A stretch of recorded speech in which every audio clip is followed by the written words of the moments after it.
Um, so, being that that is the case, that the enemy does like to attack during this time, we like to go through news, current events, and Bible prophecy so that you are aware just how sinister of a time we are living in. So that, going into your Sabbath, you already have that in mind to be prepared always mentally and spiritually. Um, and, we like to go over all the, um, signs that the Most High has given to us and prophesied to us that we should expect to see to let us know when we are in the end. The last broadcast we had, we actually went over the volcano and earthquake epidemic that has escalated in the earth. Um, that was the last broadcast we did, and since then, um, I believe the last time we counted, it was 32 volcanoes actively going off. Since that time, you have about 40 now that are going off. So the volcano situation has gotten worse. That are erupting, uh, actively in the earth right now, along with earthquakes going on around certain volcanoes that haven't erupted. You have like Mount St. Helens. You have 2.0 earthquakes. Dozens going off around Mount St. Helens and other seismic areas that have not erupted or um, had a tremor or fault, a major fault. So we see the signs there that those particular scenarios are getting warmed up. Just within the past few weeks, you've had volcanoes in Costa Rica, Indonesia, and Sicily, major volcanoes that have erupted. So the Most High is continuing to show His signs, um, and the lava that comes out of these volcanoes, and a reminder to us that that lake of fire is real, and that it's getting warmed up for the mass amount of souls that will be sent there eventually after the final judgment, for those souls who were in disobedience and rebellion to the Most High. All right, you have that going on right now. Of course, you continue to have the foolishness and the clown show going on within the political scene of America with Donald Trump recently having the Republican nomination pretty much locked up now because he's got enough states under his belt to where he's mathematically won and can't lose the nomination. So you have a lot of these protests and riots going on in the streets behind Donald Trump, and we know that a lot of those riots and protests are actually controlled opposition groups by the government and CIA. You have a lot of agent provocateurs running around, starting a lot of ruckus and chaos in the streets. So a lot of these things we have to recognize and know what's really going on to know that it's only there to program and condition us and to have us try to get involved with that political clown show, because that's exactly what it is. Um, and in the midst of all of that, you have the Hillary situation. You have more and more they're putting in the news as we get closer to the election of her an email scandal with the Benghazi situation. So you're looking at a possible indictment on her behalf. So you're going to have a lot of chaos going on into this presidential election in about 5 months. A lot of things I see happening and shaping and forming within that time. You also recently had the Freddie Gray case. You had one of the officers acquitted on all charges, Officer Nero. And we talked about this, I believe, in one of our broadcasts, but it's no coincidence that one of the officers' name is Nero. And when you look back to before what happened in 70 AD, you had Nero in Rome, who was emperor, actually set fire to some buildings in Rome and let them burn. And and that is what sparked the event as being blamed on the Jews, to allow them to then gather public, sympathy and support to then go and sack Jerusalem in 70 A.D. in the siege. So to me, them, showing this officer's acquittal, um, uh, the name Nero is just showing us that the desolation of abomination on our people is close. They're actually, whether you can understand the language that they communicate in esoterically, this is some of the language that they're actually um, communicating with, and who better to actually lead this siege on our people than a black man himself, with Obama as president. Um, Speaking of Obama, you had the White House Correspondents' Dinner that he recently did, where he came out and said this is his last White House Correspondents' Dinner and possibly the last White House Correspondents' Dinner. And every time he makes these statements, people are just laughing and just having a good old, time, and thinking that it's comedy. And then he also said the end of the republic never looked better. Basically, in so many words, saying that America is at its last days, and this is the last, showdown. This is it. He also went on to say that he plans to stay in Washington D.C. after he leaves office.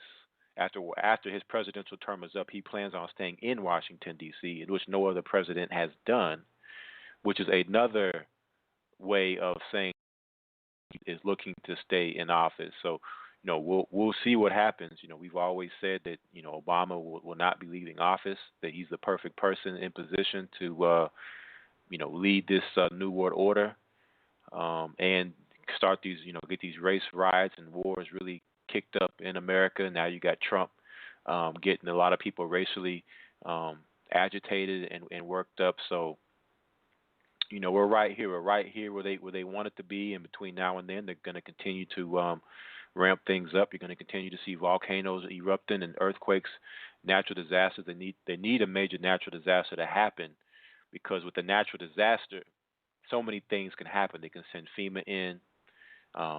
They can say, oh, it's a a disaster that happens on a supernatural level, something that man can't control, and then that way they can get the support of the people to whatever that they want to bring forth as far as law. They can now do, because the people will beg for the answers, as they did in Katrina. Looking for the government to for answers and for help. So they need a major natural disaster to take place. You're going to continue to see the war escalate between Syria and Iran, with Syria and Iran. Of course, they'll continue to mention Russia, China, those particular countries when it comes to war, and continuing to build up this opposition that they can go to war with. So these are some of the things that we're going to continue to see. And going into our first article, this is pretty much, the condition that people are going to be led into when all of this starts to take effect. This comes off of activistpost.com. The name of the article says, "Watch Venezuela, because food shortages, looting, and economic collapse are coming to America too." All right. And just one moment here. Let me get this article.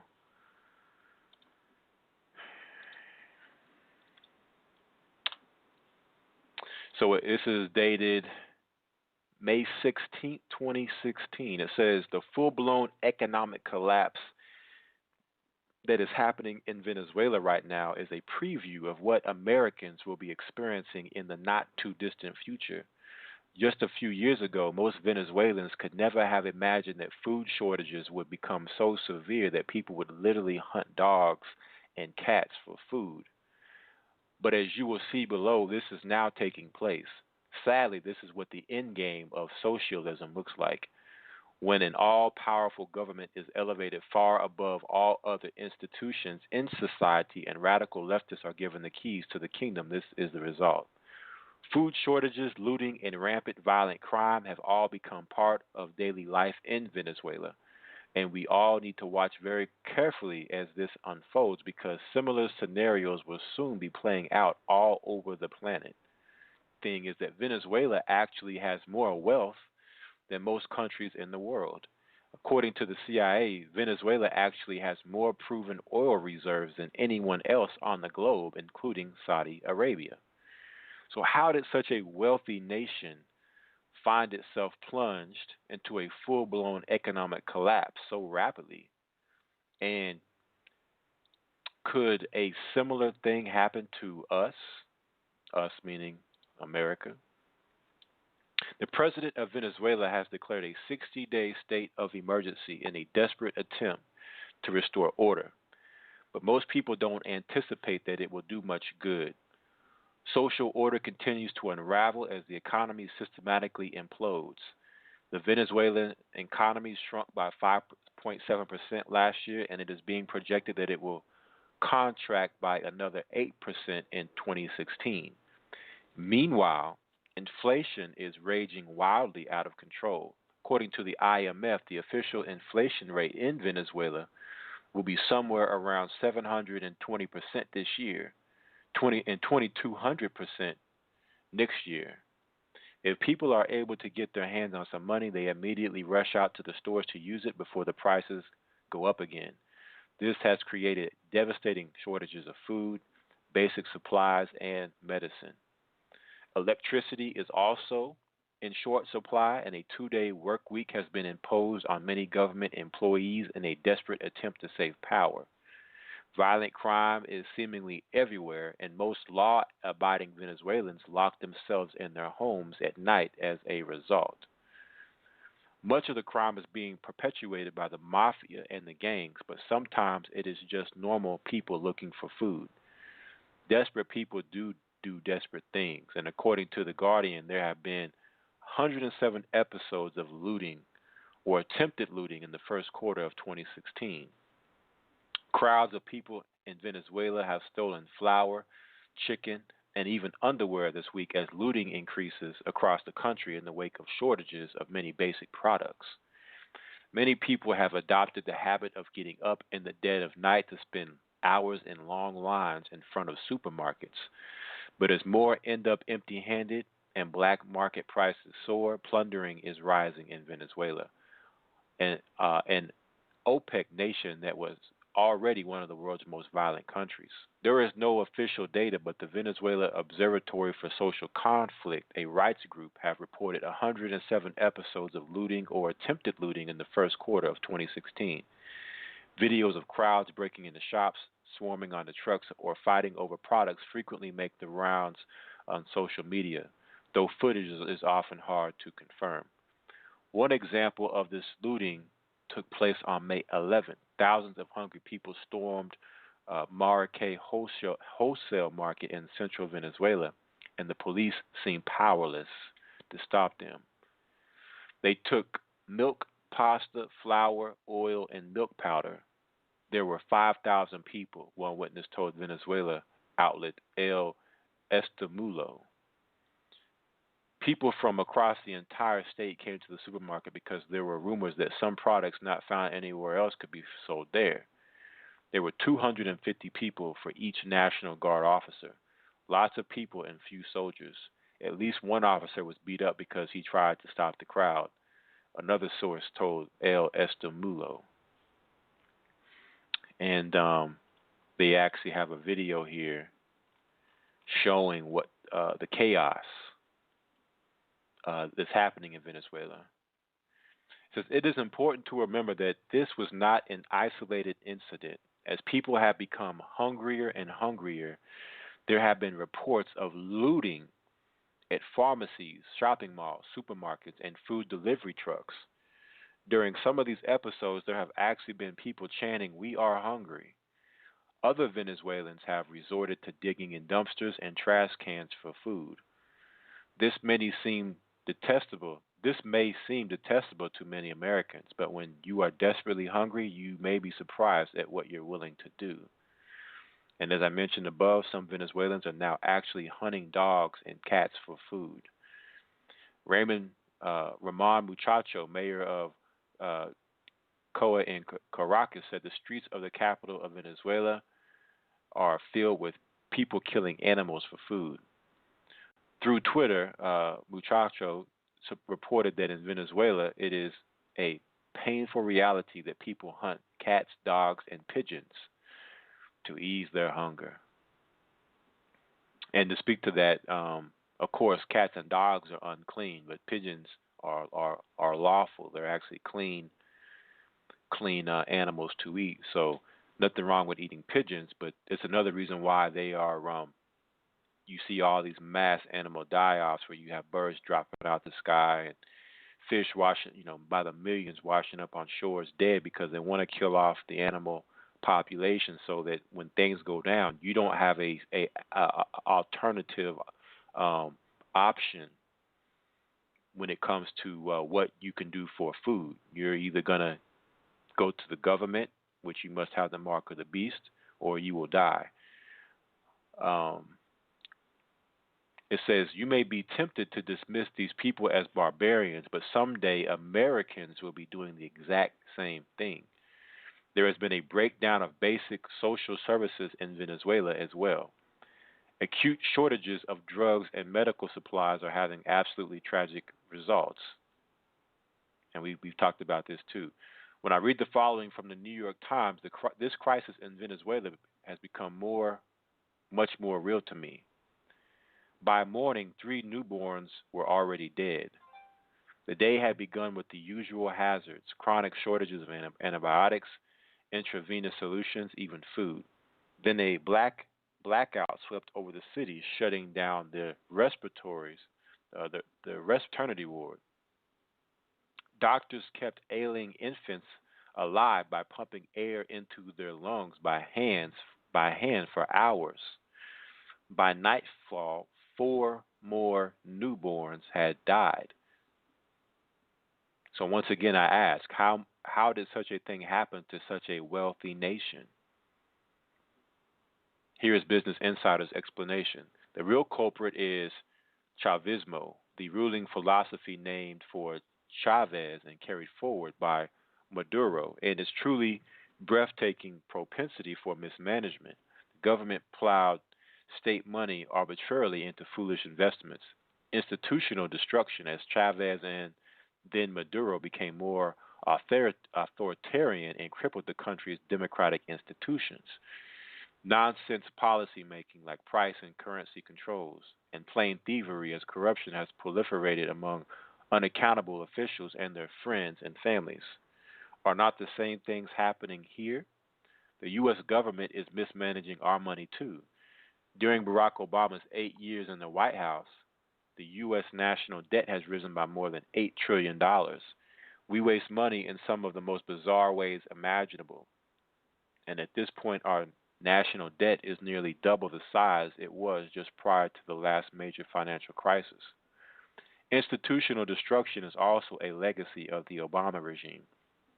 With each passing day, our society resembles less and less the republic that our founders originally intended, and it resembles socialist dictatorships more and more. We may as well not even have a constitution anymore because at this point nobody really follows it. The third thing that Business Insider mentioned, nonsense policy making, is a perfect description of what has been going on in Washington, D.C. these days.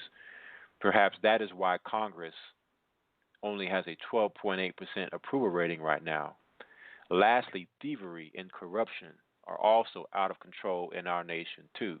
The elite and special interest groups spend massive amounts of money to get their favorites into office, and in turn, these politicians shower their good friends with money and favors. It is a very sick relationship, but that is how our system now works. We are sitting on the largest mountain of debt in the history of the planet, and our debt fueled prosperity is completely dependent on the rest of the world lending us gigantic amounts of money at ridiculously low interest rates and continuing to use our increasingly shaky currency, which we are debasing at a staggering pace. We consume far more than we produce. And unlike Venezuela, we aren't sitting on hundreds of billions of barrels of oil.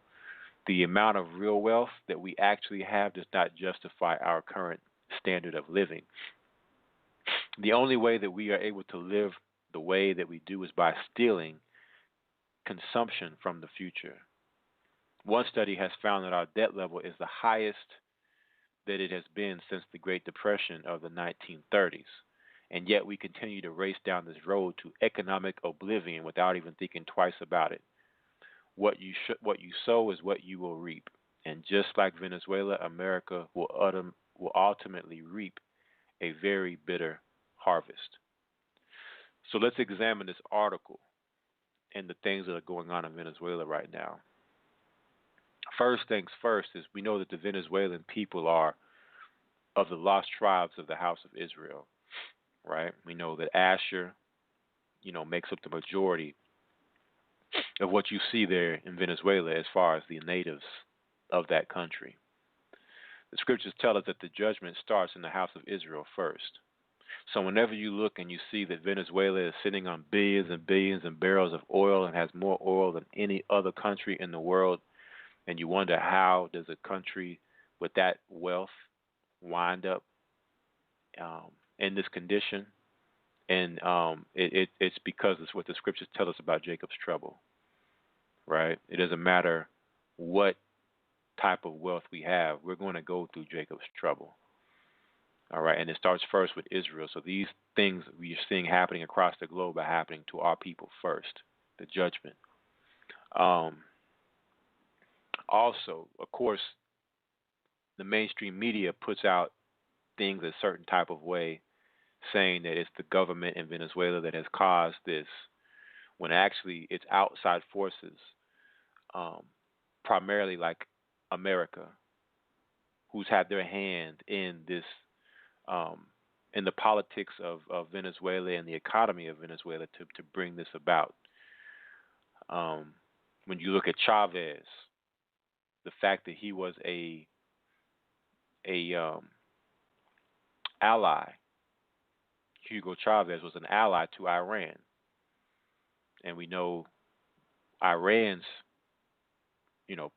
part in prophecy and all of this. Well, before Chavez died, he was healthy, and then he was diagnosed with cancer. And he came out and said that America has used some type of weapon to give me cancer, right? Because before Chavez died, things there were you didn't hear of these type of situations happening in Venezuela, but through his death, now America is able to bring Venezuela to the point of where it's at now. And you can look at Venezuela as like a test or a beta of the elite, analyzing it for what to expect when they do the same to America.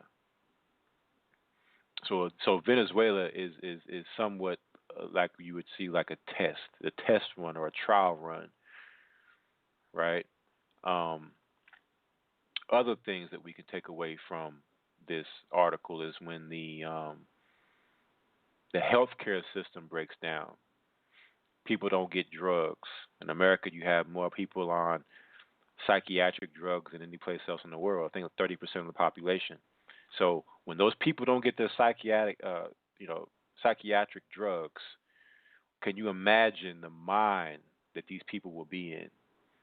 Right? It's the reason why they're pumping out all these zombie movies, Walking Dead, and all these TV series, because these people will be literally the Walking Dead, walking around like zombies. Not just them, but Americans have been dumbed down with the food, the water, the air, with the chemtrails they're spraying, the vaccinations. The technology has made people into brain dead zombies. So when people don't have these things, just if you have a conversation with people now, you can tell that they're in a zombified mind. So, yes, people will not only be resorting to cats and dogs and animals, but people will eventually be eating people, right? Those are zombies. It's what they show you in all these zombie movies. Zombies eating people. Right there, this is preparation, and you in the zombie, um, the zombie trend in America is through the roof. I mean, it's like one of the highest venues of uh, of what people would want to watch and see. They want to watch zombie movies. They want to watch you know zombie TV shows. They want to play video games where they're killing zombies. So the zombie craze in America is through the roof. Um, what else do we have here? Um, and I agree with what they said as far as that the real thievery and corruption is that's happening in America is what is going to actually lead to this happening in America, because Europe, all America's spending all these millions and billions and trillions of dollars into other countries and into other situations. They're spending all this money into Europe, building Europe up, because we know, according to prophecy, that Europe is the 10 horns. So they have to get Europe ready. And when Revelation 17 says that the 10 horns will make her naked and eat her flesh. So America is being raped for all her wealth and being put into a debt and made naked. And then, of course, it says she shall be burned with fire. Um, and when you read in Revelation 18, it talks about the famine and the mourning, the plagues that will hit, the death, the mourning, and the famine that will hit America. Right? So these people in Venezuela, even though they're in a bad case now, when things go down across the world, they will actually be better off because they will already have went through their tribulation. So it won't be much change for them when the rest of the world collapses. They'll already be in it. So they'll already be somewhat, conditioned to it. Whereas others will now have to deal with what they've never dealt with. Americans have never seen poverty and despair on the levels that's coming to America. So a lot of people say, can this happen to America? America is not that bad. It's not really a bad place, and all of these things. Well, let's examine and see if and see if we can build a case to show if for those naysayers that would say such things. Let's go to our next news article here. One moment, let me pull it up.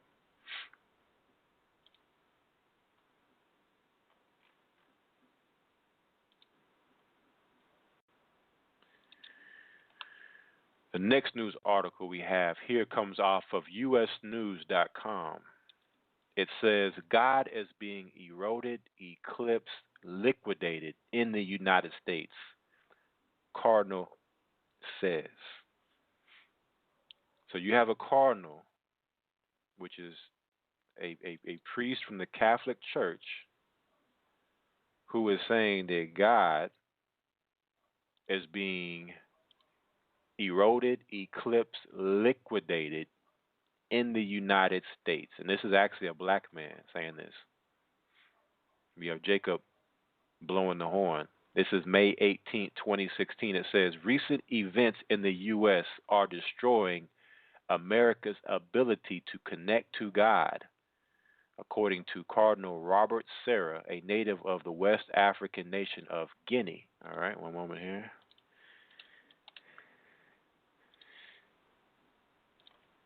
In a keynote address at the National Catholic Prayer Breakfast in Washington, D.C., Tuesday, Cardinal Sarah said that in the U.S., God is being eroded, eclipsed, and liquidated, Catholic News Agency reports. Cardinal Sarah pointed out specific events in the name of tolerance that have contributed to this erosion, including the legalization of same-sex marriage, the obligation to accept contraception within healthcare programs, and even bathroom bills that allow men to use the women's restrooms and locker rooms. Should not a biological man use the men's restroom? He said in his prepared remarks. How simpler can that concept be? He further warned that subversions of the church's teachings, including a demonic gender ideology, could lead to the family unit becoming a place where human beings can be humanely and spiritually wounded. To combat these subversions, Cardinal Sarah encouraged the audience to be prophetic, be faithful, and above all, pray. The Holy Father, Pope Francis, openly and vigorously defends church teaching on contraception, abortion, homosexuality, reproductive technologies, the education of children, and much more, he noted. And we'll speak more on Pope Francis and see if what this cardinal, thinks towards the Pope is true. Um, in the end, it is God or nothing. All right. So this was this cardinal's diagnosis of America, and of course, something that we've been teaching for a long time and warning people now for a long time, that Babylon has fallen and become the habitation of devils. Right? America is no longer the superpower that it once was, as you see with Donald Trump's slogan, let's make America great again. And now we have this cardinal making these statements about God no longer existing in America. He's been exterminated and is extinct in America because it's become a habitation of devils. Everything is demonically funded and demonically pushed in America. Now, he made a statement about the Pope, and I hate to tell this brother that he is, if he's looking to the Pope as a holy man, he's greatly deceived. He may have the thing right on America, but he needs to take a look at the man he's following in the Pope. But you have a article where it came out on Infowars.com that says Pope Francis declares himself the Antichrist, compares Jesus to ISIS, and doesn't like hearing about Europe's Christian roots. Basically, the Pope said that that ISIS's conquest of the Middle East is like Jesus sending out his disciples. So he's basically saying the same way that Christ sent out the disciples to convert the world. He's saying ISIS is he's comparing ISIS's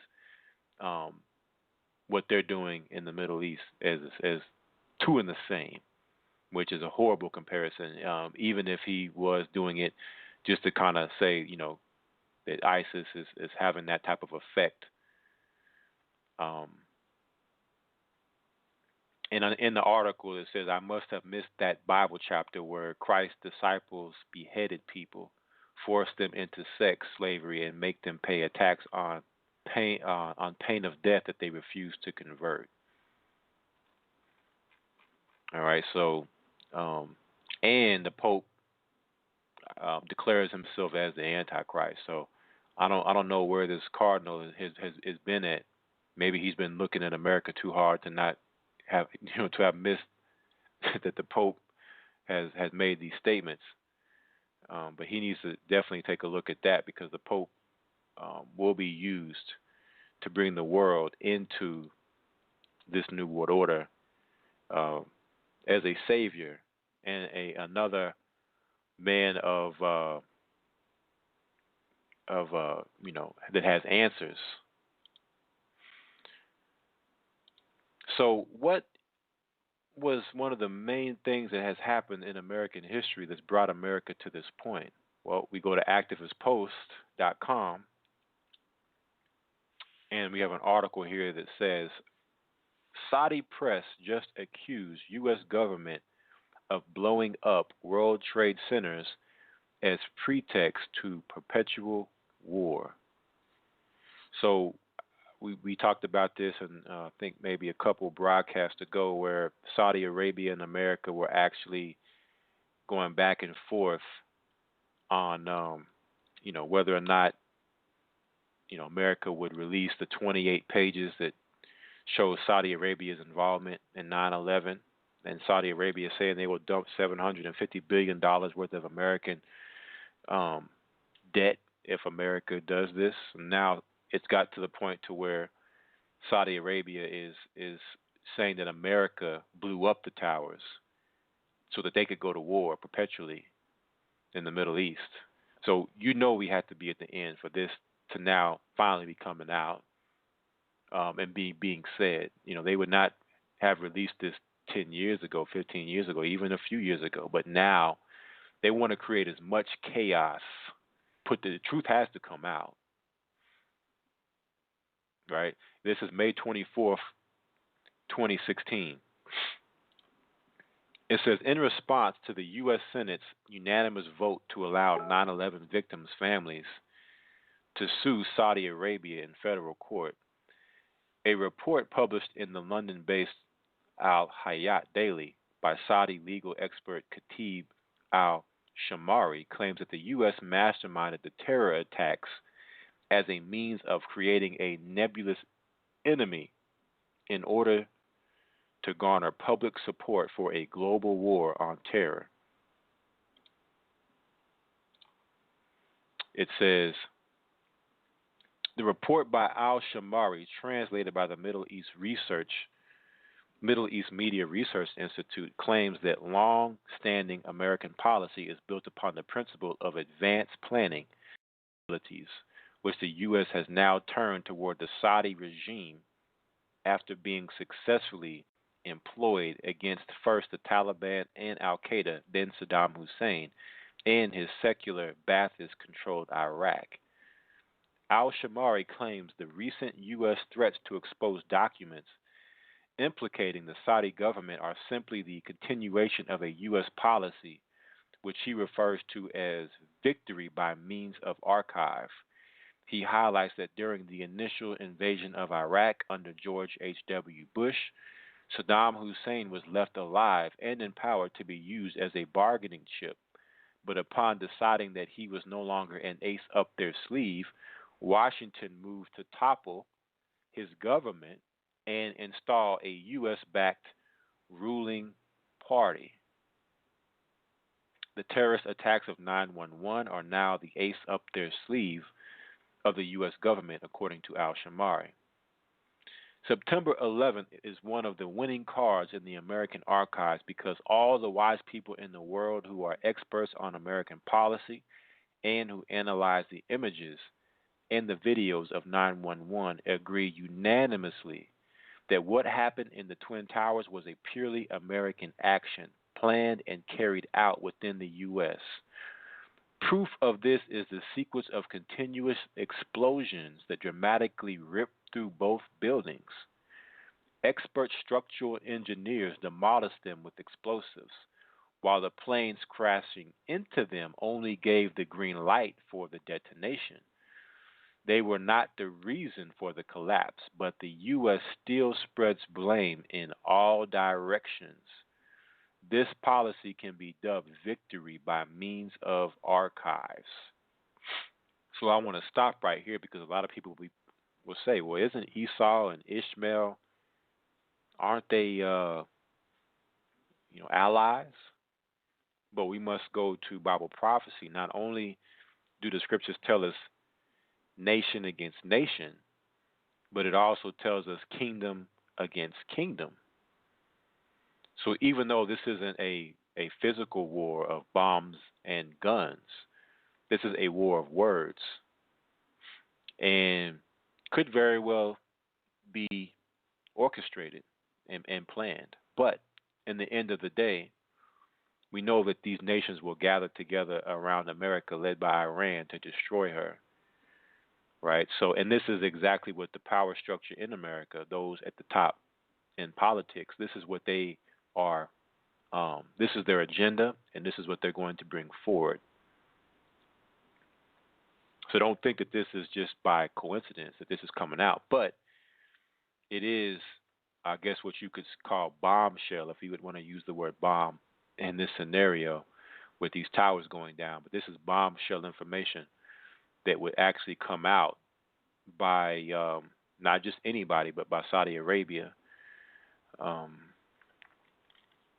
Continuing on, it says the impetus behind the attacks, writes Al Shamari, was to create an obscure enemy, which is terrorism, which became what American presidents blamed for all their mistakes, and that would provide justification for any dirty operation in any nation.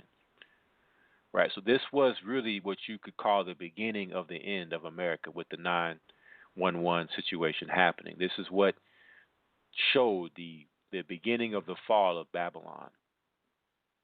The fuse was lit. This led us to the point to where we're at now, as we get closer to the fuse being finished and the bomb exploding in America. According to Al Shamari's reports and Al Hayat, um, on September 11th, the U.S. attained several victories at the same time that even the hawks who were at that time in the White House could not have imagined. Some of them can be enumerated as follows. The U.S. created in public opinion an obscure enemy, terrorism, which became what American presidents blamed for all their mistakes, and also became the sole motivation for any dirty operation that American politicians and military figures desire to carry out in any country. The terrorism label was applied to Muslims and specifically to Saudi Arabia. Number two, utilizing this incident, 9/11, the U.S. launched a new age of global armament. Everyone wanted to acquire all kinds of weapons themselves and at the same time battle the obscure enemy, terrorism, even though up to this very moment we do not know the essence of this terrorism of which the U.S. speaks, except to say that it is Islamic. Number three, the U.S. made the American people choose from two bad options: either live peacefully but remain exposed to the danger of death by terrorism at any moment, or starve in safety because the country's budget will be spent on sending the Marines even as far as Mars to defend you. And it's funny that he would use the so called planet Mars when Mars is the god of war. But this is exactly what's happened. All this money, trillions and trillions of dollars being spent on war. Again, America's money being spent in other areas. The raping of America, the famine being built up with the debt bubble that has accumulated. Also, all think of all the death that's taken place at the hands of America with since 9/11 in these other countries for no reason. Innocent people being killed. And see, the Luciferians understand how the Most High works. They understand if they do these types of things, they go to war, kill innocent people, they you know pass legislation for same-sex marriage. They understand that the Most High will bring forth His judgment on America. Right? He will be there to bring the power behind their agenda. So this is what they want. And now it's coming out so that the world can know that the skirt of the daughter of Babylon has been lifted. So you can see the filth and the whoredom, as the scriptures say. It says the Saudi press has been in a frenzy since the unanimous Senate vote to allow for the House of Saud to be held liable in U.S. federal court for the 9/11 attacks, with the U.S. being accused of being in alliance with Iran, to press warnings that passage of the satanic bill would open the gates of hell, as reported by Breitbart. Now let's examine that statement, that America is actually now in alliance with Iran with this nuclear agreement that's been passed with Iran and America. So just right there, as it says, this will open the gates of hell, this alliance, it's going to show you that America, the power structure that's behind America, know Iran's part in prophecy. So they actually have made an agreement with Iran to destroy America. in so many words, if you can read between the lines. This is what this nuclear agreement actually means. It's not a nuclear agreement to disarm Iran or to destabilize their nuclear, their nuclear power program. This is an agreement to actually build up their nuclear program to bring forth destruction in America when the time comes. Al-Shamari makes it extremely clear that he views the problem as the U.S. imperial machine itself, stating the nature of the U.S. is that it cannot exist without an enemy. And if you look at America, America has been at war, I believe, like what, 221 years of the 240 years it's been a nation. The nature of the U.S. is that it cannot exist without an enemy. For example, after a period during which it did not fight anyone following World War II, the U.S. created a new kind of war, the Cold War. Then, when the Soviet era ended, after we Muslims helped the religions and fought communism on the Americans' behalf, they began to see Muslims as their new enemy. The U.S. saw a need for creating a new enemy and organized, and carried this out. For example, blame Muslims for terrorism. This will never end until the U.S., accomplishes the goals it has set for itself.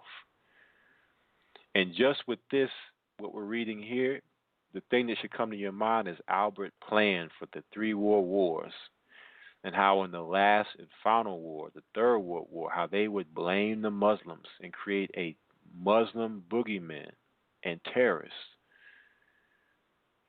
to show you that there is a Zionist control at the helm of this ship, Titanic ship called America. That all of what we're seeing is their plans. These 3 world wars, the destruction of America, all of this is planned. We've talked about this through the many years of having a broadcast on Friday nights about Sir Francis Bacon and the New Atlantis and how they plan to build America up into this great, well-oiled machine, only to bring it down so that through the destruction and flames of America, they could start their new world order. That's the only reason America, that's the main reason America was created. Of course, they understood that the children of Israel in the northern kingdom were in America, so they had to hurry and get over there to put them under oppression and continue that plan. But the ultimate goal, which comes with killing the children of Israel, is the destruction of America. So that's the only purpose America has ever served, is this. And this is the who the world would call the Illuminati. This was their plans long before maybe the people who read the Bible. Of course, we were slaves. We didn't really have an opportunity to read until recent, decades. And still, some of us are struggling with being able to read, as that is something that us as a people, as a curse. You're blessed to be black and be able to read, but this is something that the Illuminati has had as a plan long before Bible prophecy was understood that America was Babylon and would be destroyed by fire. This was their plans, to destroy America. All right, so it's all unfolding and it's all right here in front of us, but it's only for those who want to accept it for what it is. Right? You have those that will deny it because they are running from the truth, when the truth is the only thing that can set us free. All right, finishing off the article, it says, while it seems fighting Islamic terrorism is great for increasing fear and state propaganda meant to elicit complaint civilian populations that passively accept loss of liberty for promises of greater security, the military-industrial complex needs a bigger enemy to justify their $600 billion a year budgets. thus beginning the transition to labeling Russia, China as aggressive Russia, China, in an effort to begin to pivot away from one boogeyman to the other, more profitable ones. And let me say that this really has nothing to do with money as far as their gain, because they don't need money. It's all about, controlling resources. But the reason it has to do with money is because by them controlling the money, they can control the masses, right? By them putting America into debt, and when the economy collapses, now you have a society of people in debt to you as slaves. So they only control the money for our detriment, not for their benefit.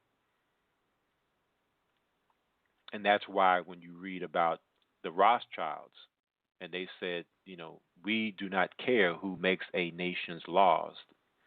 Let us own the printing presses. Let us make the money and control the money. Because if you control the money, then you control who writes the laws. So they put in a system of money, this fake money, for control. Money backed by nothing. And when it talks about how much money America spends a year on this war, this so-called war, and their military budget, I was reading an article earlier where it said that if America took that money, just 1 year, every American in America could have $1 million home. Every American. Could you imagine everybody living in $1 million home? But because they take that money and put it elsewhere, what does it do? It puts you into poverty. Because believe it or not, that's your tax money going into these wars.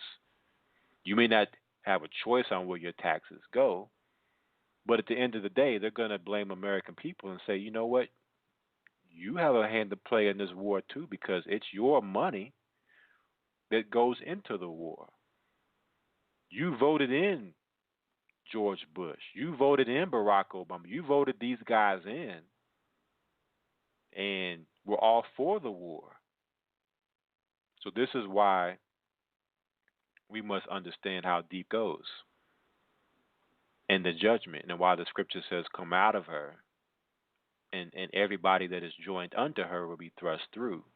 You cannot join yourself to America, because the blood is on your hands. We must again, this goes so deep, whether we realize the blood is on our hands or not.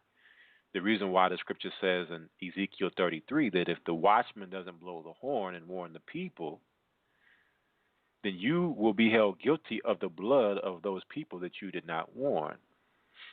So while Americans sit by the wayside in their lavish lifestyles and all into themselves and their social media and into their own personal realities, all this is happening.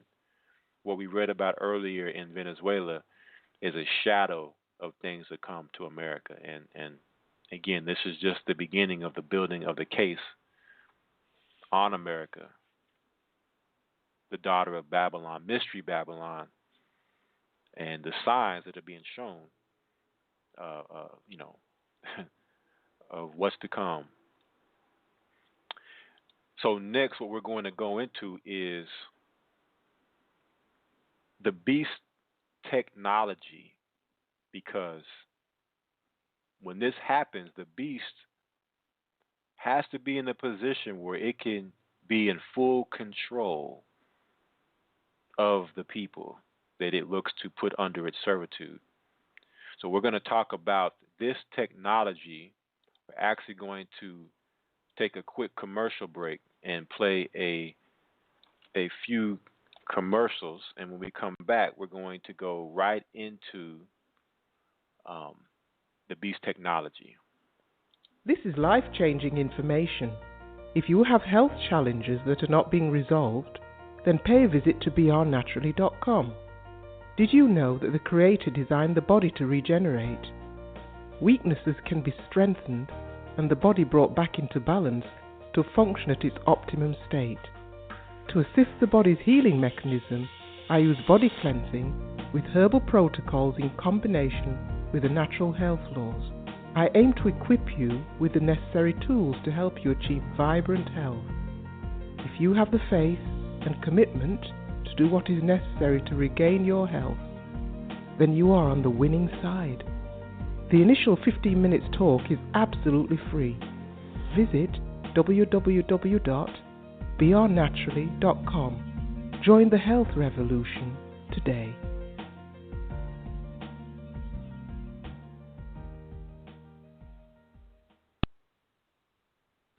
Folks, are you tired of chemicals? Harmful chemicals in your toothpaste, such as sodium lauryl sulfate, tricolsan, fluoride, preservatives, sugar, and more? Well, Exodus is the #1 company in making herbal tooth powder. This revolutionary herbal gum and tooth powder, which yields immediate results within 1 week, is ideal for the entire family. It reduces bleeding in the gums, counteracts the side effects of chemotherapy burning in the gum tissue, tightens the gum, whitens the teeth, rid the mouth of canker sores, freshens the breath, and restore the gum tissue to health. ExodusHerbalGumPowder.com. For more herbal products, visit us at ExodusGumPowder.com. Do you have a talent, a company, or a service to render? Would you like an avenue to get the word out? Well, GOCC Blog Talk Radio would like to connect with you to help fulfill your vision. Don't have a clear direction on where to go? It's okay. GOCC Blog Talk Radio can assist you with making your very own commercial. Call us now at 1-888-334-3330 and be on your way to the expansion of your business. That's 1-888-334-3330. GOCC Blog Talk Radio Station, starting the foundations for the building blocks of life. GOCC members ask for special rates. All right, Shabbat Shalom. We're back. And going into what we were going into next, which is the Mark of the Beast technology. Them putting everything in place from a technological standpoint, a grid, so to speak, to control the masses that survive, to control, fully control these individuals. Let's look at some of the technology that they are putting forth here and very rigorously working on.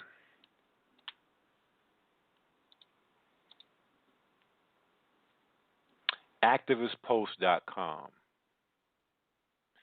says here the FBI wants to keep the National Biometric Database a secret. Why do they want to keep this a secret? This is the question you should be asking yourself. May 19th, 2016.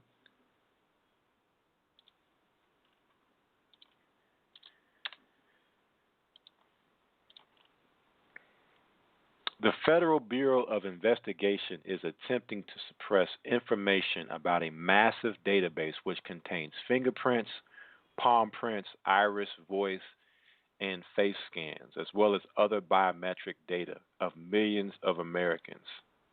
In early May, the U.S. Department of Justice released a proposal which would exempt the FBI's biometric database from public disclosure. Specifically, the proposal would exempt the Next Generation Identification System from provisions of the Federal Privacy Act, which requires federal agencies to share information about the records they collect with the individual subject of those records, allowing them to verify and correct them if needed. The proposal is open for public comment until June 6, 2016. Although the database does not contain biometric data on convicted criminals, it also contains information on individuals who were only suspected or temporarily detained under the suspicion of a crime. The system also features data from people fingerprinted for jobs, licenses, military or volunteer service, background checks, security clearances, and other government processes. Essentially, the FBI is arguing that it will prevent individuals from knowing if their information is in the massive database, if the release of information would compromise a law enforcement investigation. NextGov first reported on the proposal.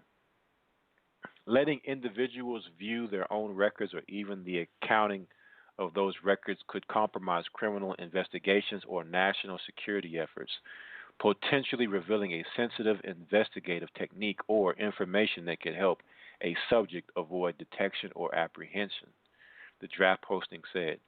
Another clause requires agencies to keep the records they collect to assure individuals any determination made about them was made fairly. Arguing for an exemption, the FBI posting claimed it is impossible to know in advance what information is accurate, relevant, timely, and complete for authorized law enforcement purposes. Although the database may contain information about individuals conducting perfectly legal actions and behaviors, the proposal says the FBI should hold the data because, with time, seemingly irrelevant or ultimately information may acquire new significance when new details are brought to light. The FBI claims the information within the database could possibly help with establishing patterns of activity and providing criminal lead. Jermaine Scott, a National Security Counsel at the Electronic Privacy Information Center, told NextGov that the proposal would set a worrying precedent in which law enforcement has significant leeway to decide what information to collect without informing the subject. Although very little is actually known about the database, the Electronic Frontier Foundation and EPIC have been able to uncover that the FBI would like to track every individual as they move from one location to another. In 2013, EPIC obtained a document which showed NGI shall return an incorrect candidate a maximum of 20% of the time. Basically saying that this technology has a 20% error rate. In 2011, EFF acknowledged that once the collection of biometrics becomes standardized, it becomes much easier to locate and track someone across all aspects of their life. EFF believes that perfect tracking is inimical to a free society. A society in which everyone's actions are tracked is not, in principle, free. It may be a livable society, but would not be our society. So which society do you envision? I'm asking this rhetorical question, where they have the ability to track you across all aspects of your life. And something that comes to mind is when George Bush Sr. gave his 91 speech, the famous speech where he talks about a new world order and this society, a free society that's ruled by the rule of law, not the law of the jungle. So no more old school way of living. Everything now is going to be changed into technology, into a technological transhumanist way of living. It says here, in 2014, the EFF received documents from the FBI related to the NGI system based on the records. The EFF estimated that the face recognition component of NGI would include as many as 52 million faces by 2015. If you are an outspoken activist, have never been detained or arrested, your biometrics are more than likely contained in this database. If you have ever applied for a driver's license or state identification card, you are likely in this database. Millions of innocent people are having their biometrics scooped up and logged into another database that federal agents will have unrestricted access to.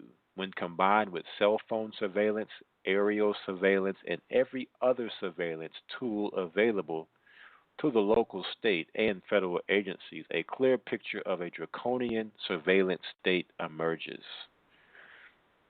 Thankfully, there are examples of individuals working to create technology that can combat the pervasive eyes and ears of Big Brother. However, until those counter surveillance tools are widespread in the mainstream, we must take principled action against the surveillance state. Invest in technologies that promote privacy and protection. Use encrypted chats, emails, and video calls. Learn about the myriad of alternative options available to you. Only by taking action and seeking solutions will we find the path towards a more free world that values privacy of the individual. All right, and this is one of the reasons why you see the big push for social media, because with social media, you have your picture everywhere, right? All the biometrics, all the databases can now be built upon your picture. It starts with your picture. Now they can use your fingerprints from going out and getting licenses, um, you know, going to the doctor. Of course, we know about Obamacare. Um, so this is what they're building, and they want to keep it a secret, meaning that you won't know that what these biometrics are being used for. They won't tell you that they're putting them into a database and building a file on every person so that you can be tracked across all aspects of your life. Right? And this is the grid. This is part of what they're building to go along with the rest of the technology of weapons to control, oppress, and destroy us.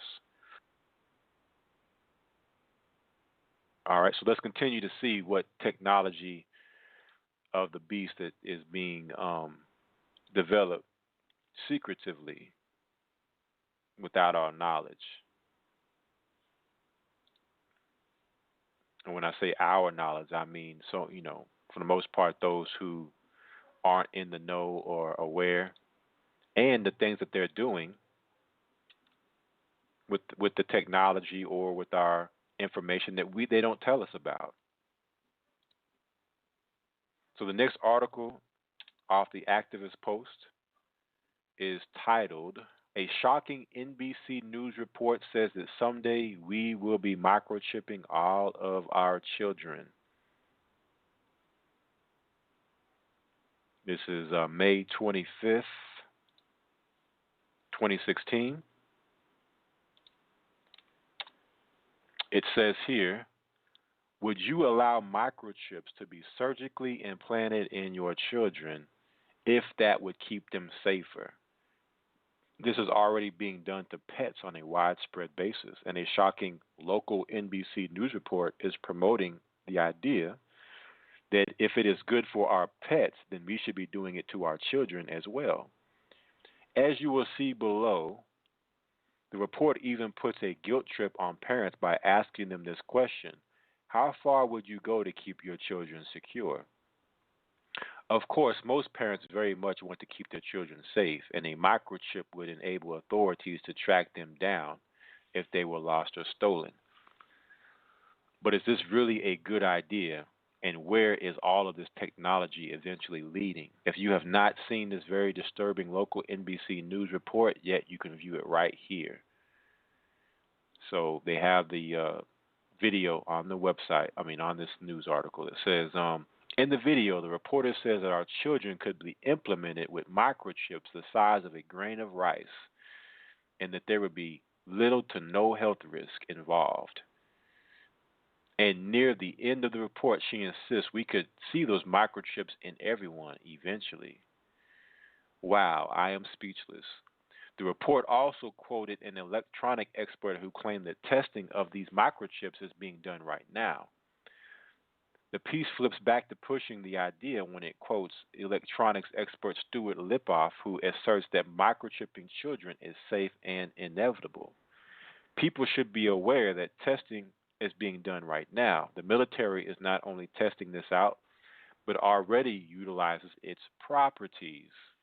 It's not a matter of if it will happen, but when, states Lipoff.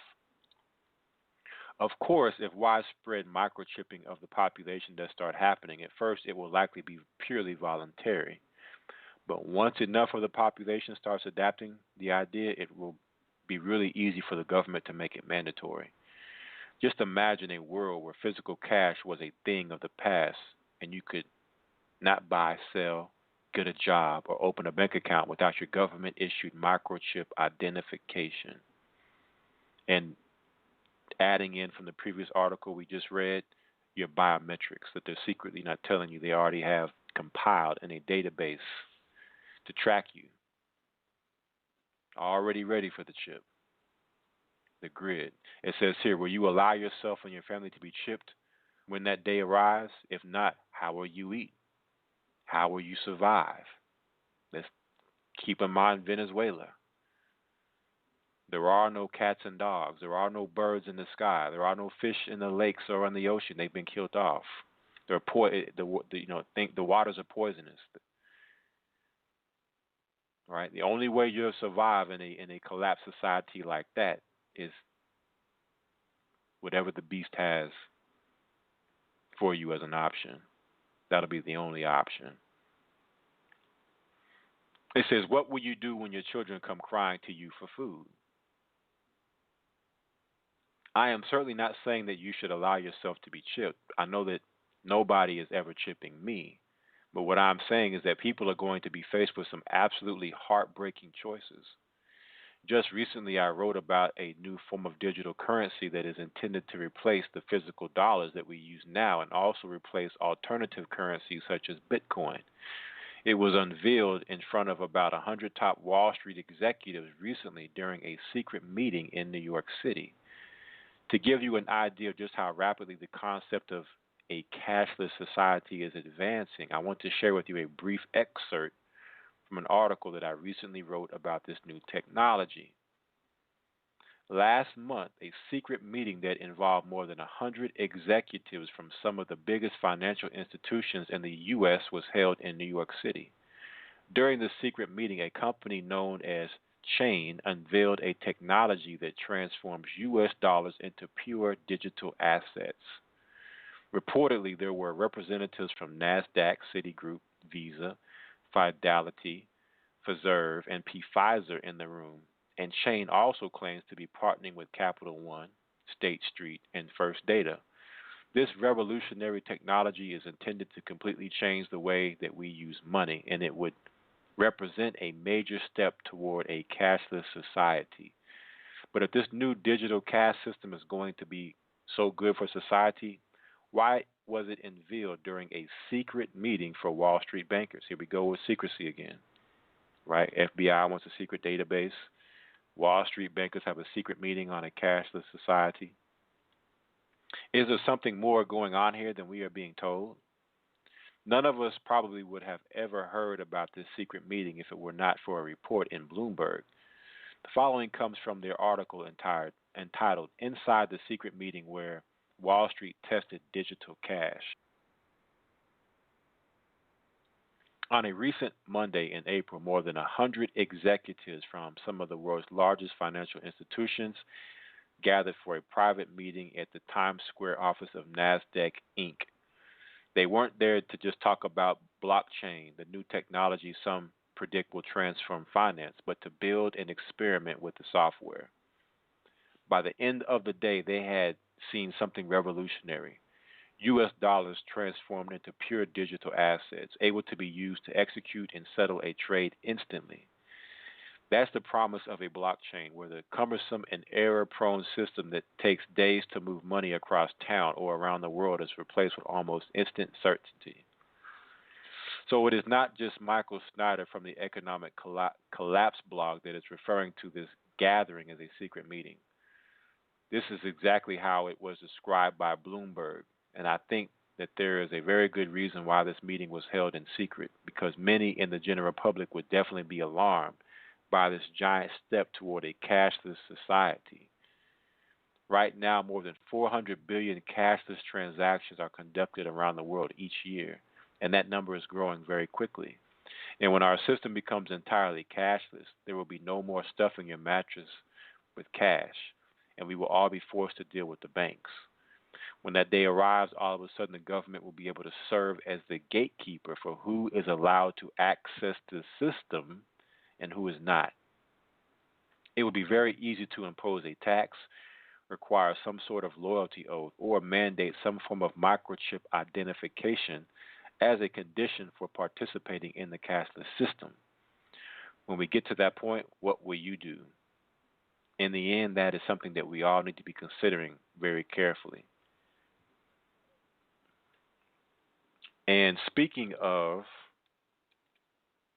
well, first we had the this reminds me of I think it was it NBC also that put out the news clip, maybe what was it 2007 or 2009, where they were talking about by 2017 every person in America will be chipped.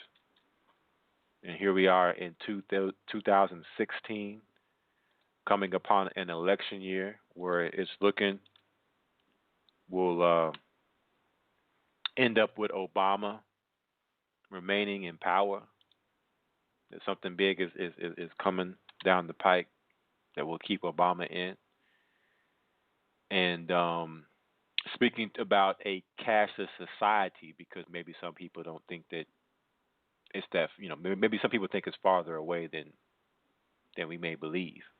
Well, there's an article here on ZeroHedge.com. The shift to a cashless society is snowballing. April 19, 2016. Love it or hate it, cash is playing an increasingly less important role in society. In some ways, this is great news for consumers. The rise of mobile and electronic payments means faster, convenient, more efficient purchases in most instances. New technologies are being built and improved to facilitate these transactions, and improving security is also a priority for many payment providers. Also notice how a lot of these smartphones now are being equipped to where you can make your cash transactions through your phone, like with Samsung and Apple. It says, however, as visual capitalist Jess Desjardins explains, there is also a darker side in the shift to a cashless society.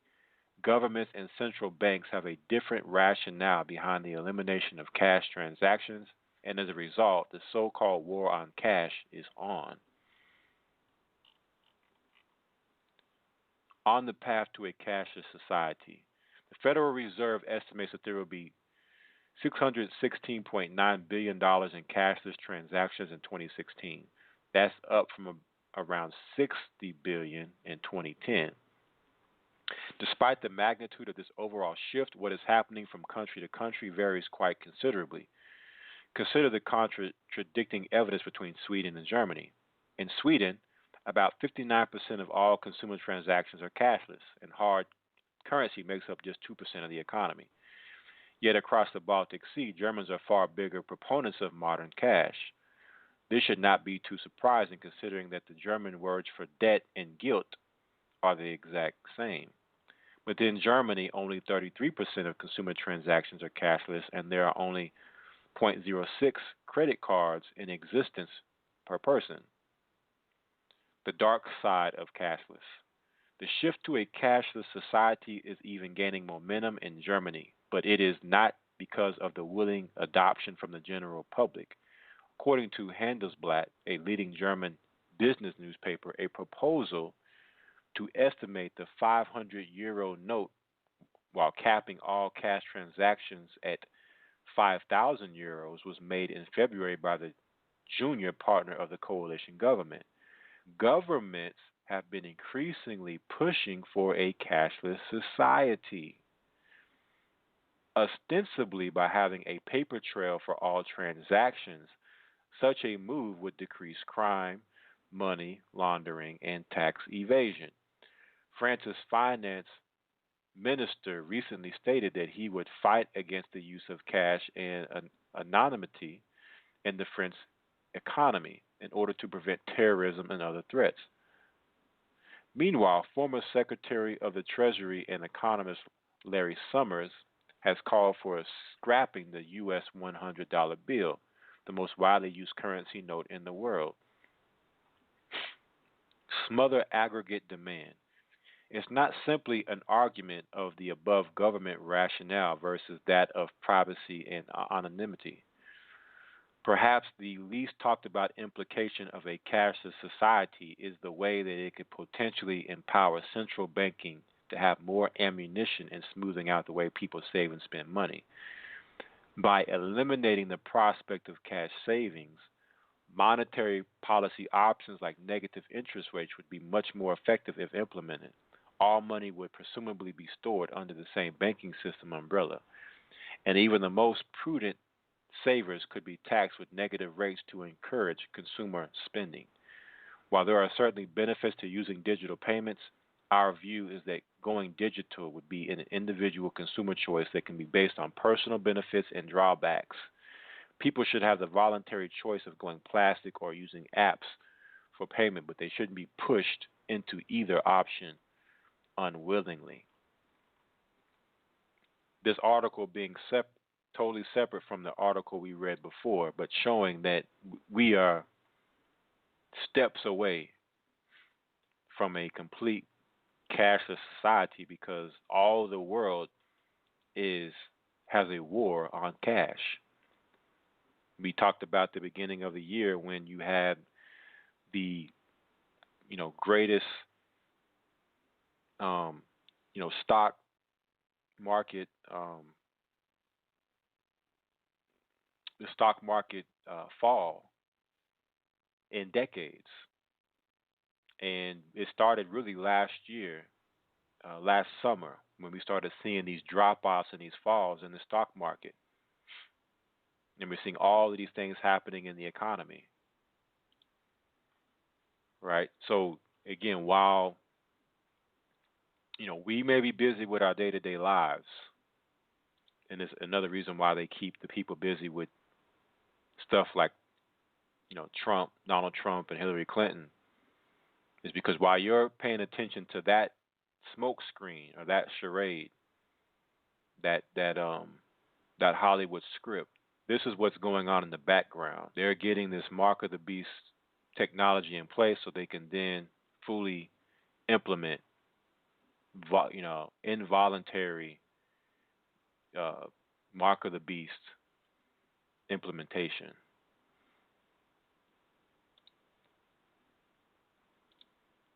Speaking of cell phones, because we did talk about how they're using these cell phones to bring forth the mark of the beast and the technology, and how Samsung and iPhone now are using phones to make payments when you go to the store.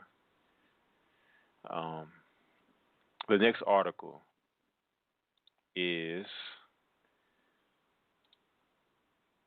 on endoftheamericandream.com, cell phone addiction, 15 numbers that show the ridiculous obsession Americans have with their phones. So that's the first thing that they want to do is get you obsessed with your phone. And this will help further condition you into the mark of the beast. May 8th, 2016. Have you ever had a family gathering, a social function, or a business meeting ruined by someone that was obsessed with checking their cell phone? I see this wherever I go, and it is one of the reasons why I don't like to leave the house much. No matter who is around and no matter how important what they are supposed to be doing may be, many Americans feel a deep, dark compulsion to constantly check their smartphones. As you will see below, the average user checks his or her phone 35 times a day. But of course, there are some people that are well into the triple digits. Cell phone addiction is very real, and that is why there are actually rehab programs for this sort of thing. Unfortunately, we simply can't put the entire country into rehab, and this problem just keeps getting worse with each passing year. Below, I want to share with you 15 numbers that show how ridiculous our obsession with our smartphones has become. I think that you will agree with me that our addiction to cell phones has gotten way out of control. Number one, again, the average smartphone user checks his or her phone 35 times a day. Common Sense Media just released a new survey that found that 50% of American teens admit that they feel addicted to their smartphones. Close to 70%, number three, close to 70% of parents and teens say that they have argued about smartphone usage. Number four, 77% of parents say that their teenagers were sometimes distracted by their phones or tablets during time spent together with family. Number five, even though it is illegal in almost every state, 56% of parents confess that they check their mobile devices while driving. And that's another thing I wanted to point out, that a lot of people have actually died from smartphones by whether not paying attention to the road, whether driving. Some people have walked across the street and got hit by cars. Some people have even walked off of ledges and cliffs because they're so much into their phones. Number six, 51% of teens admit that they have seen their parents check their smartphones while driving. Number seven, a different survey found that 75% of all smartphones users admit that they have texted while driving at least once. Number eight, 70% of smartphone users check their phones within an hour of getting up. Number nine, 56% of smartphone users check their phones within an hour of going to sleep. Number 10, 61% of smartphone users admit that they regularly sleep with their cell or smartphone turned on under their pillow or next to their bed. Number 11, 48% of smartphone users check their devices over the weekend. Number 12, 51% of smartphone users check their devices continuously during their vacations. 13, 44% of smartphone users admit that they would experience a great deal of anxiety if the phone went missing and they were unable to replace it for a week. Number 14, one survey discussed that the average cell phone user is on the device for 3 hours and 8 minutes a day. 15, a different survey found that the average cell phone user actually spends 3.6 hours a day using it. No matter how you break these numbers down, they paint a very clear picture of a society that is absolutely addicted to these devices. Unfortunately, this is not something that a lot of us take very seriously. For example, just consider that the following excerpt from a CNN article. The author openly acknowledges the obsession that she has with her smartphone, but she is obviously not too concerned about it. If you ask me whether I'm addicted to my smartphone or whether I overuse it, I would say absolutely not. I pride myself on not keeping my devices, I have two of them, in my bedroom while I sleep, and keeping them out of reach on the kitchen counter when I'm home with my kids. But every time I walk into the kitchen, I find myself checking my email and Twitter feed. There's almost a gravitational pull toward my BlackBerry and iPhone, even when I know the chance that there is anything I need to see at the moment is next to zero. I feel that same pull the minute I wake up and make checking my devices one of the first things I do once I get out of bed. To me, our society was so much better off when all we had were rotary phones that were physically tied to the wall.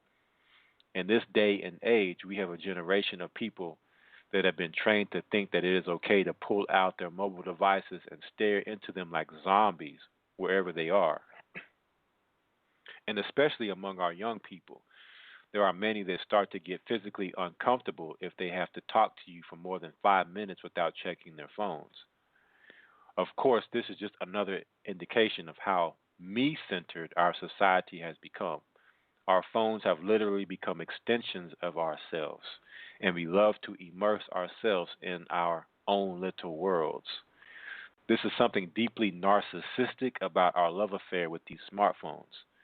Yes, I understand that millions of us have to use them for work, and in many ways they do make our lives much more convenient. But on the other hand, they are greatly contributing to the sense of loneliness and isolation that so many Americans are feeling these days. Instead of having deep, meaningful relationships with our phones, perhaps we should have try having deep, meaningful relationships with one another. After all, previous generations of Americans seem to have done just fine without checking their phones every 5 minutes. All right, and again, it's this addiction that is going to cause people even more so to take the mark of the beast. If you can't live without your phone, imagine when the mark of the beast is made mandatory. You can't live without food. You can't live without water. And this chip will be able to automatically plug you into the internet. You don't have to worry about picking up a phone. You don't have to worry about logging in. You're always online with this chip in your body, in your hand or your forehead. Right? So this is another reason why we are close to a cashless society, why they want to microchip our children. At first, we'll microchip the pets. The reason why the FBI wants to keep a secret database of compiling your, biometrics. And believe it or not, going back to the beginning of the article with what happened on 9/11, this is part of what has transpired in the aftermath. This is what has brought us to this point. These things, this surveillance state, terrorism, the economy. As soon as 9/11 happened, what happened? The economy, the stock market crashed. So 9/11 serves so many purposes, so many things happening, but this leads us down the road to the mark of the beast, ultimately. Now, there's an article here I'm not going to read, but you can check it out. It's on activistpost.com. It says here, Israeli startup to provide DHS with facial recognition tech that digs up character traits. I'm just going to read one line here, a couple lines, and then I'm going to go to the next article. It says, this is May 24th, 2016. It says, further and further we go into the beyond 1984 nightmare of Big Brother technology. An Israeli startup company claims that its technology can take one look at a person's face and realize character traits that are undetectable to the human eye. So basically what this article is saying is that just by looking at your face, it knows your character. It knows what you like, what you don't like, your personality, just from a facial shot. That's how deep this technology has gone.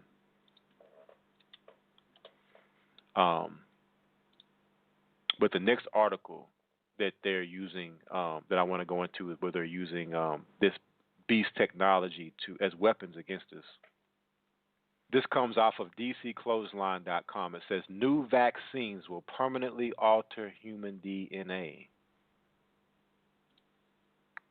And this is another reason for the vaccinations, or for the mark of the beast technology, is these vaccinations will play a key role with the mark of the beast. It's all about the control and the DNA alteration, as we're going to read here in this article.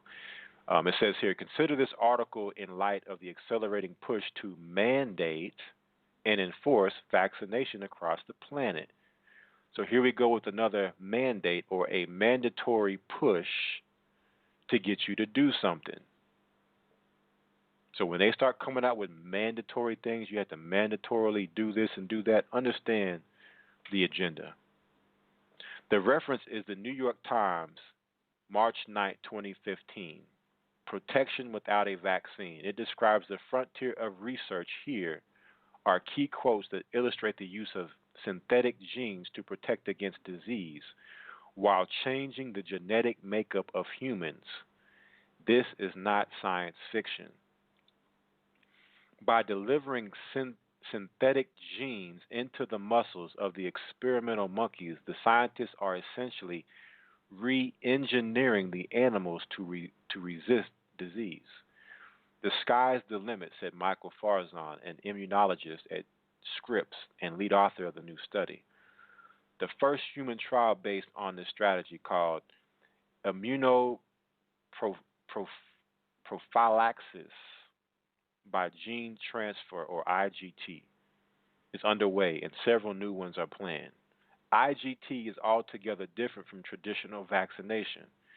It is instead a form of gene therapy.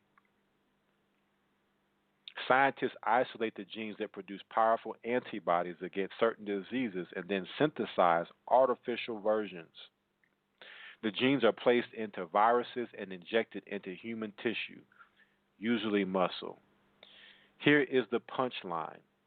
The viruses invade human cells with their DNA payloads, and the synthetic gene is incorporated into the recipient's own DNA. If all goes well, the new genes instruct the cells to begin manufacturing powerful antibodies. Read that again. The synthetic gene is incorporated into the recipient's own DNA, alteration of the human genetic makeup, permanent alteration. And this is the reason why when you read in Scripture and it says that those that take the mark of the beast will be burned with brimstone in front of the Lamb, and that you will not be able to enter into the kingdom, is because your DNA makeup will be completely alterated with this technology. And the Most High made us a certain type of way after His image, and that is not to be changed or tampered with or altered. The Times article taps Dr. David Baltimore for an opinion.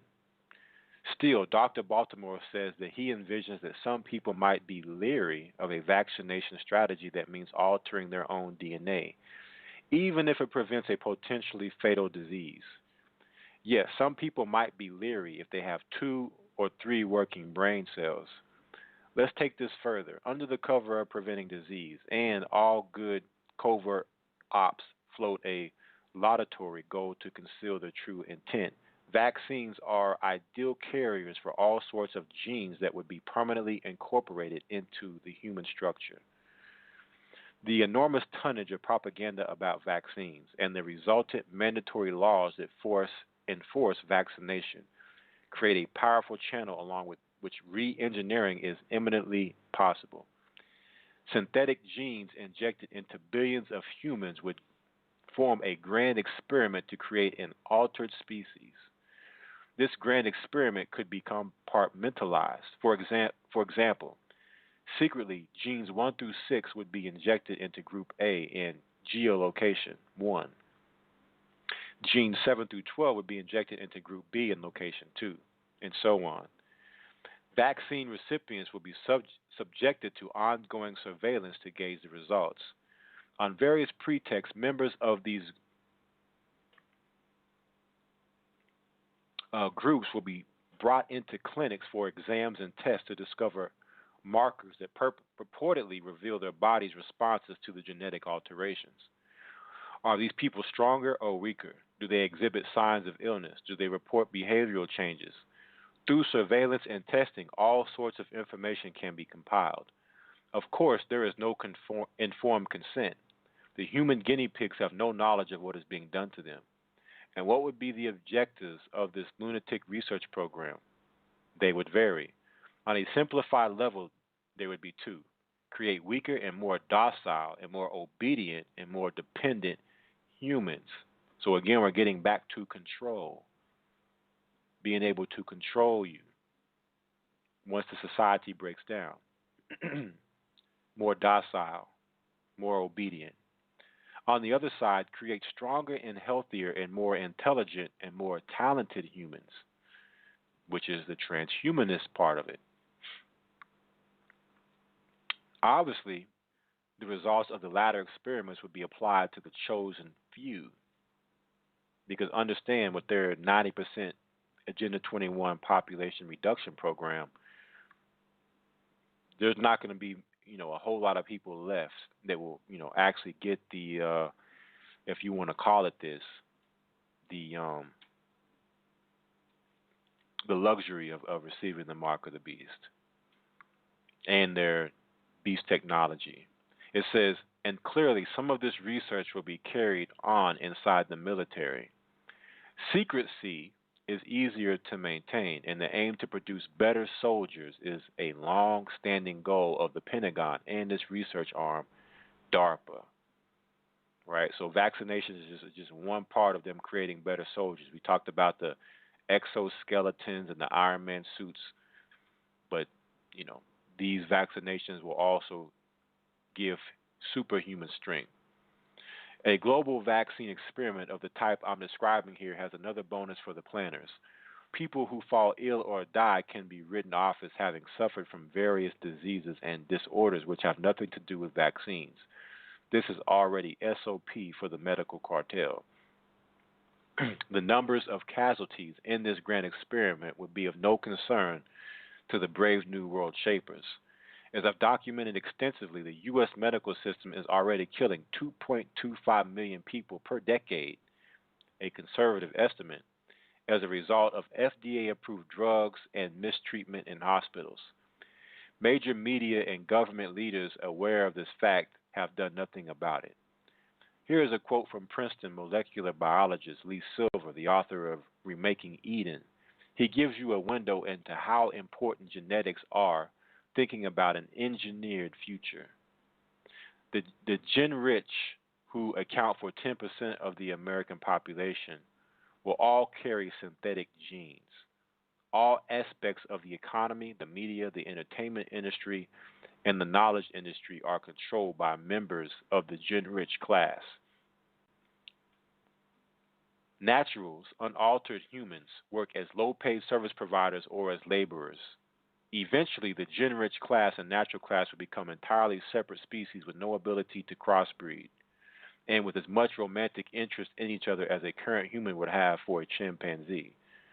Many think that it is inherently unfair for some people to have access to technologies that can provide advantages while others, less well off, are forced to depend on chance alone. But American society adheres to the principle that personal liberty and personal fortune are the primary determinants of what individuals are allowed and able to do.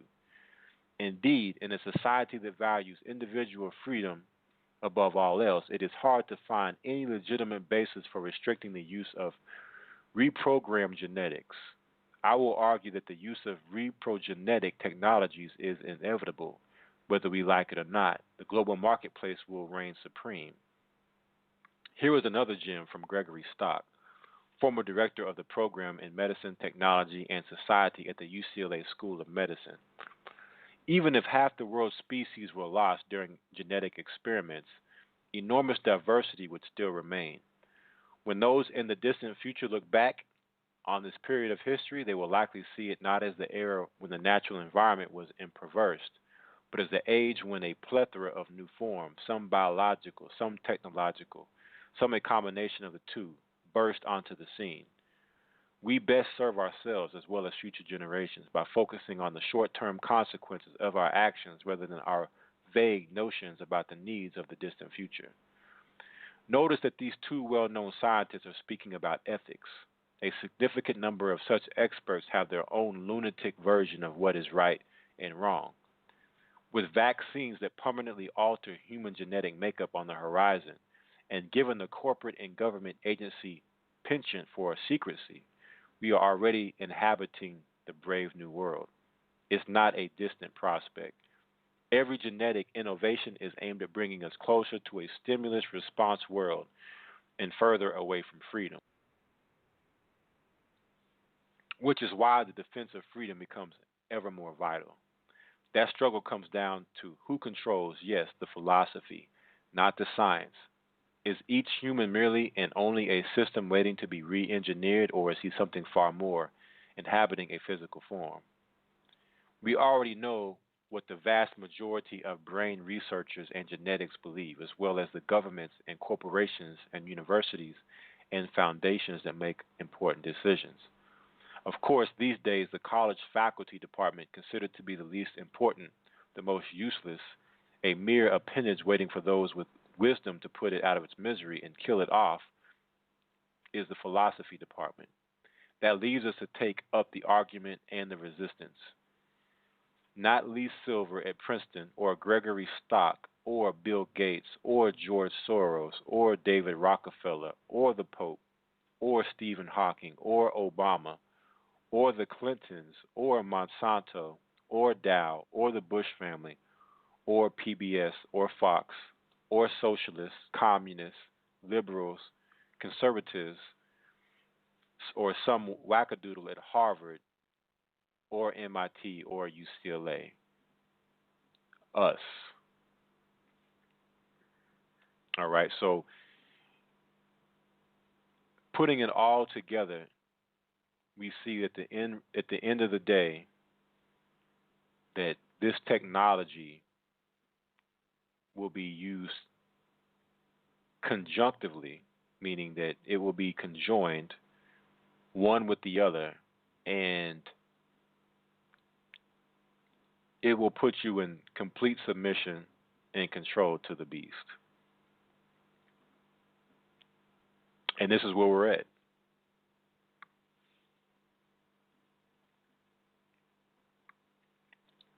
Reading our last article, because,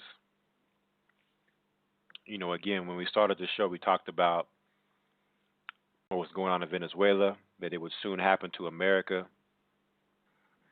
We had the Cardinal of the Catholic Church speaking about God has been eradicated from America.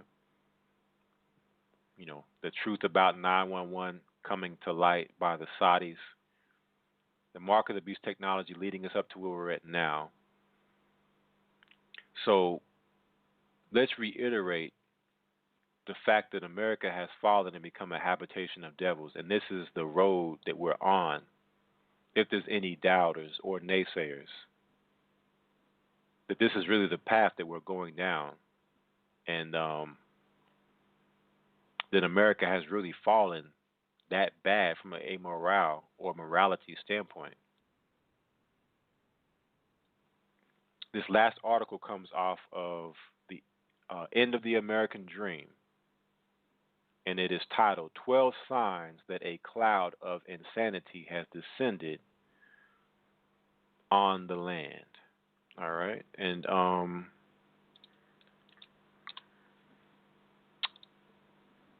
it is dated May 16, 2016. What in the world is happening to America? Recently, I was asked to describe what we are watching happen to our nation. After thinking about it, I have come to the conclusion that it is almost as if a cloud of insanity has descended upon the U.S.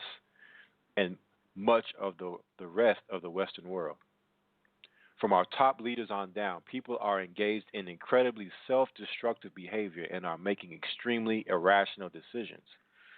Some would describe it as being given over to a depraved mind, and I would have to agree. And the scriptures call it a reprobate mind. It is almost as if some sort of severe form of mental illness were rapidly spreading through the air and infecting everyone. Virtually every day I am immersed in news and current events, and it can be difficult to shock me after all this time. But lately, there have been quite a few stories that have stunned even me. The following are a few dozen of these stories. Number one, a 27-year-old woman in Maryland is hoping to normalize naked breasts by running around in public without any clothing on the upper half of her body. So far, she says that she has not been arrested and no men have tried to touch her inappropriately. Number two, it is being reported that sex roulette parties are becoming increasingly popular in the Western world. The concept behind these parties is that there is someone in attendance that is secretly HIV positive, and everyone engages in unprotected sex with others in the room without knowing who that particular individual is. Number three, the obsession with body art in the Western world is officially getting out of control. A couple of the hottest trends right now among those that are into body modification are to tattoo your eyeballs and split your tongue. And of course, tattooing is another conditioning to get you ready for the mark of the beast as well. Number 4, a Catholic archbishop from St. Louis recently testified in court that he wasn't sure whether he knew it was legal for priests to have sex with children. Number 5, all over the nation, colleges and universities are holding workshops and events to promote uh, polyamory as an acceptable lifestyle choice to our young people. According to Wikipedia, polyamory is the practice of or desire for intimate relationships involving more than two people with the knowledge and consent of everyone involved. Number 6, with each passing year, the level of debt slavery in the country gets even worse. The average American household with debt now owes approximately $131,000 and is paying about $6,000 a year in interest, going into the cashless society and the debt and all of that we're being put under. Number 7, a dangerous form of synthetic marijuana is popping up in many states and in many American cities these days, and it sends many of the users into zombie-like states. Investigators in Clearwater described a scene out of The Walking Dead. People slumped over in such a stupefied state they could hardly move or speak. It was a patrol becoming too routine in Crest Lake Park as officers respond to a growing number of spice or synthetic marijuana overdose calls. Police say dozens of calls have come in for people who have had to be rushed to the hospital because of suspected spice use. Tampa medical and law enforcement professionals warned last week about a dangerous uptick in overdoses possibly linked to a bad batch of the drug. Clearwater investigators aren't ruling out a connection to the Tampa cases. Number 8. According to some progressives, identifying yourself as an American is now considered to be a microaggression and should be avoided because it might offend minority groups. Number 9. Even though we can see what socialism has done to Venezuela, North Korea, and dozens of other failed regimes throughout history, young Americans are embracing it with gusto.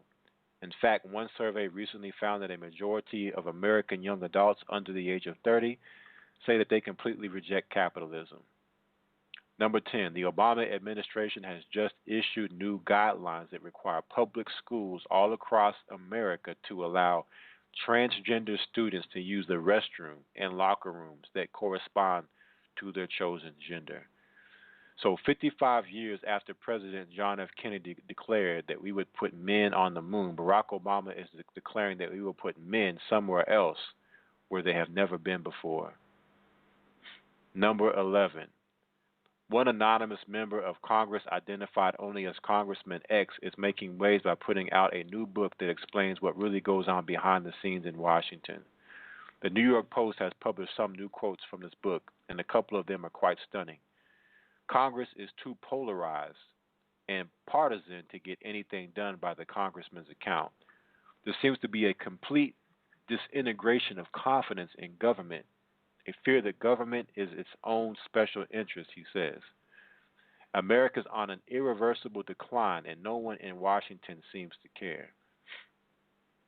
When even members of the U.S. Congress start admitting that our nation is in an irreversible decline, you know that the party is just about over. Number 12, when you look up the term corrupt politician in the dictionary, photographs of Bill and Hillary Clinton should be right there. Bill has a history of well-documented sexual escapades that go back for decades, and both of them should be serving long prison sentences for a shocking series of horrible crimes that goes all the way back to the 70s. But the American people are willingly ignoring all of this. And if the election were to be held today, it is most certain that Hillary Clinton would be the next president of the United States. Ultimately, we get the leaders that we deserve, and I'm not just talking about the White House. If you look at Congress today, they very much reflect who we are as a nation, and it isn't a pretty picture. One of those big reasons why there is so much craziness in America today is because there is no longer a shared set of values or morals that unites us. You would like to think that we should all be able to at least agree on the U.S. Constitution But in law school, I learned that courts routinely ignore the Constitution whenever it suits them. In fact, we might as well not even have the Constitution anymore because hardly anyone in the legal community takes it seriously these days. Without any foundation to stand on, it is inevitable that our nation will crumble. The widespread insanity that we are witnessing is simply the acceleration of a process of decay that has been in motion for decades. I would like things around, but at this point, I am not very optimistic. What about you? Do you think there is hope for the future of America? And just to tie into this article, there's another article on End of the American Dream titled The Next Wave, Puppy Play, Ecosexuals, and Polyamory. That article talked about polyamory, but let's talk about puppy play. Puppy play is a growing community of people in the Western world that are absolutely obsessed with dressing up like cats or dogs and behaving just like them. So in Venezuela, we have people eating cats and dogs, and now we have people in America that are obsessed with dressing up like cats and dogs. For some, being furry is not about sex at all, but others do like to combine the two. It says here, furries are people who dress up in animal costumes and take on their persona of that animal. Occasionally they engage in full-on sex in costume, but more common is the bizarre practicing of yiffing, a form of dry humping. Earlier this month, nearly 3,000 people attended the annual Biggest Little Fur convention in Reno, Nevada, including around 7,000 people in fursuits. Another alternative lifestyle that is starting to make some waves is called ecosexuality. Here's how one defines this movement. According to ecosexuality.org, where the movement appears to have originated online, an ecosexual is defined as someone who finds nature sensual, sexy. Some ecosexuals engage in sex acts with things in nature, according to blog posts from the website. And of course, we read about polyamory, where you're in an open relationship, basically a polygamous relationship with others, and it's open, and everybody knows, you know, the person you're with knows that you're with somebody else, and they're with somebody else, and you know who they're with, and it's open, and it's fine, and it's okay. So when I'm reading about this immoral decline in America, you see, 25 men having sex in the I can't remember if it was a woman's bathroom with one girl, or she came into the men's bathroom because of this bathroom bill. And the name of this school's mascot was the Wolf Pack. And then you see people dressing up as dogs and cats and taking on the spirit of that animal, and people being in love with nature and thinking nature is sexual. Then it takes us to Romans 1. And Romans 1, when it talks about them becoming like brute beasts. And that's exactly the level that they want to degrade us to as people, is to the level of animals and to beasts. To bring ourselves down, where we're supposed to have dominion over beasts, but they want us to think like beasts, to act like beasts, to make things just completely immoral, completely upside down, make as much chaos and much confusion as they can to bring us to the point of societal collapse. People will be so demoralized, and this war, the spiritual war that's been waged, and that's why Christ said, "He that endures until the end, the same shall be saved," because you have to have some attrition to fight through this spiritual battle that they're waging. And a lot of people at this point they're done. It's just they've been through too much. There's too much being bombarded on them on a daily basis. because iniquity shall abound, the love of many shall wax cold. So much sin, and you're at a point of just a collapsed society. People are zombies, and they're ready for what's next. What's the solution? That's the reason why you have so many people looking at this election, still believing in the system, still believing in the politics and the voting, and even after all the years of lies of politicians, people still have hope because they're looking for men for answers. And we have to understand the only answer is in the Scripture. They want to take us away from the morality of the Bible, and once we do that and go in the opposite direction from the Bible, is when we get to this point of a society.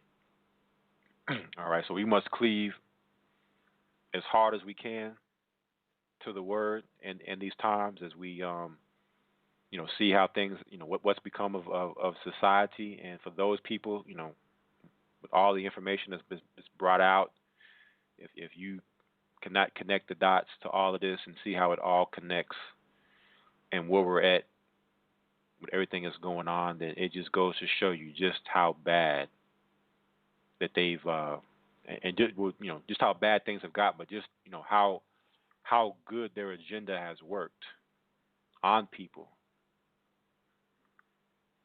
Right, so that's it for segment 1, and we're going to go ahead, take a quick break, and we come back, we'll go to segment 2. We'll take your calls. If you have any comments, questions, any news we may have missed that you'd like to talk about, segment 2 is the time for you to take advantage of speaking out. So we'll go ahead and get ready for segment 2. The guest caller number is 646-200-4309, and then